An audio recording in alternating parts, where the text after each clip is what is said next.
105 жасқа келген жапон дәрігері Шигеаки Кинохара. Шигеаки Кинохара 105 жасқа келген жапон дәрігері. Қанымдар, көп ұйықтап диетада отыра бермеңіздер. Ұзақ жасау үшін не істеу керек? Шығыс әлемдік даналықтың алтын бесігі.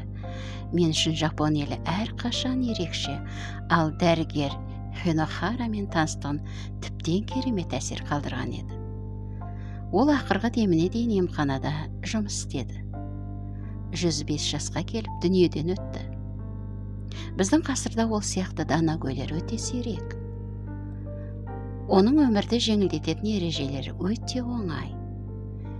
Кинохара дәрігердің өмір сүру туралы дағдыларын оқысаң, таң қаласың. Бақытты өмірдің құпиясы. Бірінші, көңіл көтер. Қуаныш тамақ пен ұйқыдан артық.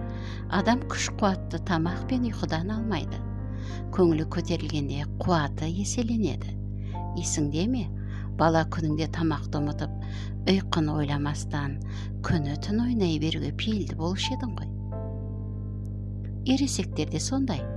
Адам тәнін шектеп, тамақ пен ұйқыны қатаң ұстану шарт емес, дейді Кинохара дәрігер.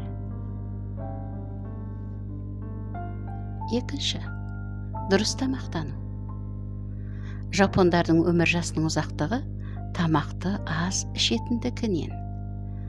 Таңертең бір шынаяқ кофе, сүт, немесе апельсин шырынына зәйтүн майын қосып ішеді. Таңғы асы осындай-ақ. Түскі асты өткізіп жіберуге болады, немесе азғантай етіп жеу керек. Пайдалы іспен шұғылдансаң, тамақтың түк керегі жоқ.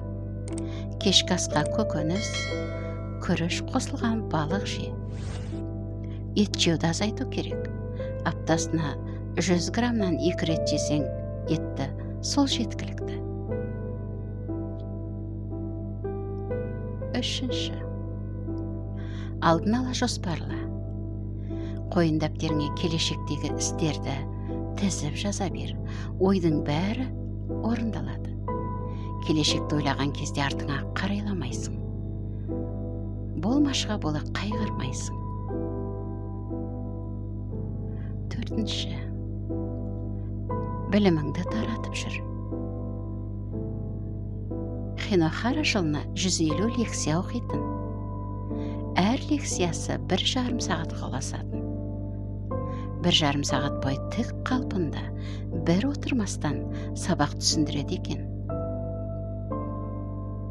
Бесінші, дәрігер бәрін емдей алмайды. Егер дәрігер түсініксіз талдау жасат, ота жасау керек деген кезде одан өз балаңа, етене жақын туыстарыңа да осы ақылды айтар ма едің деп сұра, дейді Кинохара дәрігер.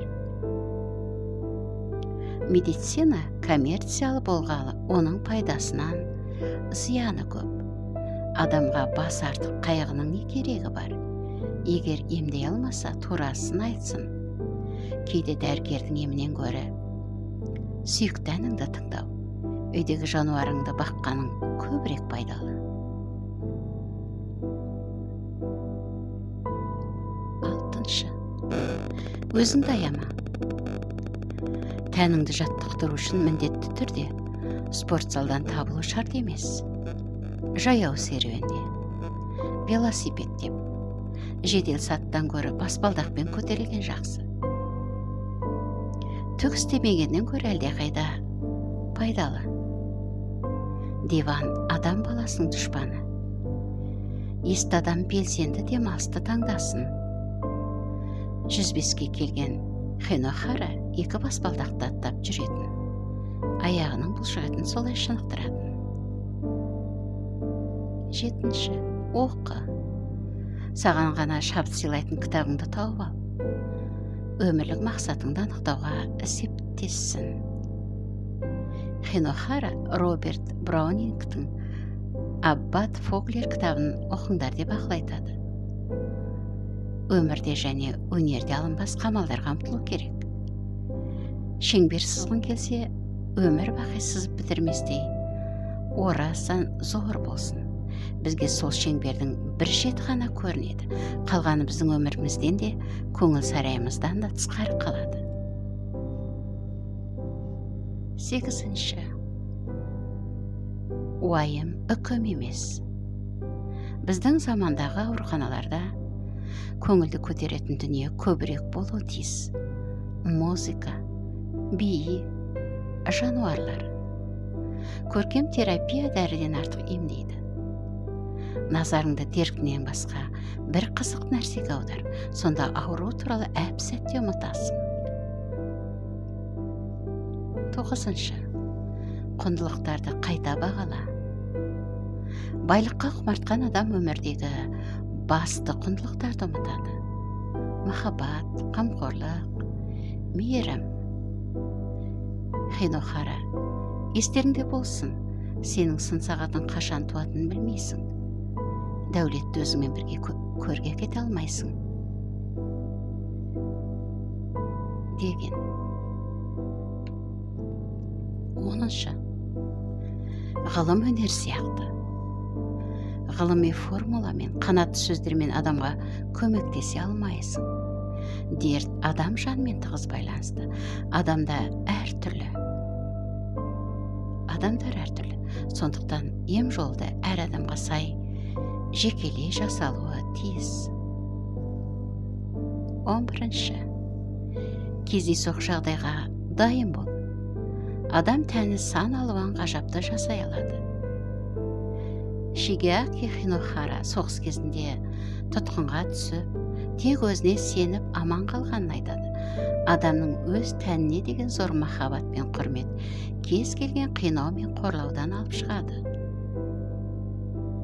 12. Ұстазыңды тап. Үлгі ететін, өнеге алатын адамыңды тап. Бар күшіңді жұмсап, оны басып озуға тырыс. Хинохараның қаһарман әкесі болған. Хинохараның қаһарманы әкесі болған. Кейіннен басқа да тұлғаларға қарап үлгі алған. Қиын жағдайға түскен кезде, мен үлгі ететін адамдар осы жағдайда қайтер еді деп ойлаймын. 13. Ұзақ өмір сүру бұл ғажап. Өмірдің әр сәтін, әр минутын бағала. Әр күнің өткен күннен артық. Өзгелер туралы ұмытпа. Жасың 60-тан асқан соң шамаң жеткенің бәріне көмектесе бер. Ақысына ештеңе сұрама. Тірі жүргеннің өзі сен үшін зор бақыт. Шигеахи Хинохара 105 жасқа келіп, 2017 жылдың 18 шілдесінде дүние салды. Ақырғы демі таусылғанша ол Токиодағы Әулие Лука атындағы халықаралық емхананың президенті болып қызмет атқарды. Соға дейін ем жүргізді. Қойын дәптері 5 ай келешекті қамтып жоспарланып қойыпты.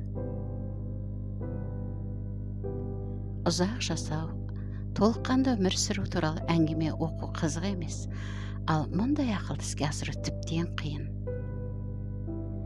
Бәлкім бұл бақыттыларға ғана бұйыратын бақ шығар. Диана Лин.